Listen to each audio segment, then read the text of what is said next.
এই যে 22,000 এর উইকটা আপনারা বুঝতে পাচ্ছেন, দেখুন এই যে কোয়ালিটিটা আপনারা বুঝতে পাচ্ছেন, দেখুন ওনার এই কোয়ালিটি আর আমাদের কোয়ালিটির মধ্যে কতটা, এটা হলো দেখুন, এটাও বিএমডব্লিউ, এটাও বিএমডব্লিউ, আমরা আগের ভিডিওতে দেখুন অরিজিনাল বিএমডব্লিউ, ঠিক আছে, যেটা আমরা বলেছিলাম যে জাস্ট বিএমডব্লিউ দেবো জাস্ট 5,000 এ, এটা দেখুন এটা লাগিয়েছিল বিএমডব্লিউ, উনি অন্য জায়গা থেকে লাগিয়েছিল, স্যারের থেকে নিয়েছিল 22,000 টাকা, মানে আপনি 22,000 এর মাল 5,000 মাত্র 5,000 টাকা দিচ্ছেন। দর্শককে বিশ্বাস করাবো কি করে? দেখুন এটা বিশ্বাস করার জন্য স্যারকে আপনারা জিজ্ঞাসা করে নিন, এই স্যারকে আমরা জিজ্ঞাসা, স্যার আপনি কি অন্য জায়গা থেকে নিয়েছিলেন এটা? 22,000 টাকা নিয়েছিল। তো এটার মেইনটেনেন্স কেমন, মানে আপনি কি স্যাটিসফাই ছিলেন সেখানে নাকি?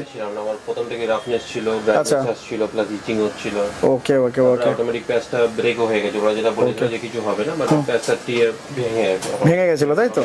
আচ্ছা, আর আপনি কি কমিটমেন্ট করছেন? দেখুন আমি কমিটমেন্ট করছি যে যে উইকটা উনি আগে যে উইকটা লাগিয়েছিল 22,000 টাকা দিয়ে, ওর থেকে ভালো অনেক সুপার কোয়ালিটির উইক লাগাবো আমি জাস্ট 5,000 এ, যেটা এখন ওনাকে আমরা লাগাচ্ছি।